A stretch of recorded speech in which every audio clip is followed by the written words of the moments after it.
Tonight could be a pivotal one in Washington, D.C. President Biden is set to give the annual State of the Union address. He's hoping to shine a light on his administration's accomplishments before a tough re-election challenge in November.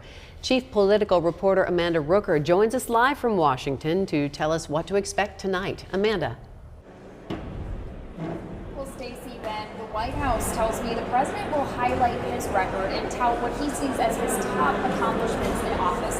But I also spoke to some Iowa Republican lawmakers today, and they say during this address, they want to hear Biden address immigration and lay out a clear plan of how to secure the southern border. I want to hear him talk about the southern border and how he's going to solve that problem. We have an open border with 9 million illegal immigrants that have come into the country since the beginning of his term. Joe Biden still can do all the same measures that President Trump had done before. Just think remain in Mexico. We worked with Mexico to make sure we were holding those immigrants in Mexico, clearing them before they could come to the United States. Now, immigration is likely to be a key issue this presidential election cycle, and how President Biden addresses it tonight could have a significant impact on his re-election campaign.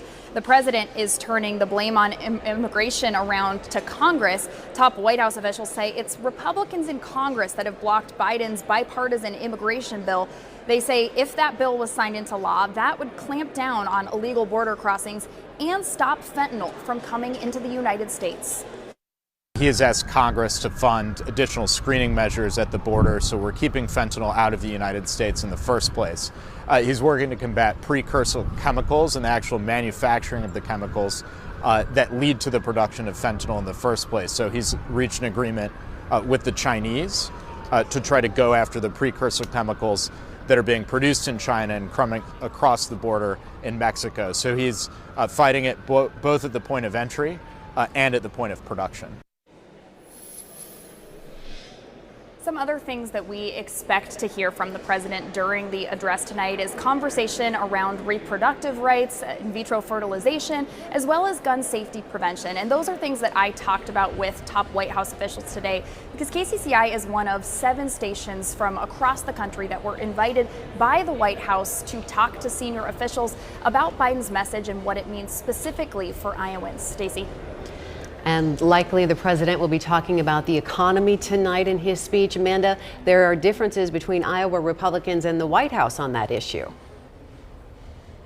Yeah, absolutely. They have 2 very different versions of how they see the economy right now and how they see Americans thinking and feeling about the economy right now. I talked to Iowa Senator Joni Ernst, and she says she calls it Bidenflation. She says Iowans are still feeling high prices at the gas pump and high prices at the grocery store, and says she wants to see a message from Biden about how he will cut federal spending. But talking to the Biden administration today, they say that there are major signs that the economy is improving under Biden, that they have created a historic number of jobs, that they've brought the unemployment rate down, and that they've taken historic measures to cut prescription drug costs. And they also plan to pitch some new policy proposals to cut costs for Iowans. So we expect to listen to that tonight. Stacey. Amanda Rooker live in Washington, D.C. Thank you, Amanda. You can watch the State of the Union address right here on KCCI tonight. Coverage begins at 8 o'clock. Our live coverage from Washington continues after the president's speech. Chief political reporter Amanda Rooker is there. Look for her live reports tonight on KCCI 8 News at 10.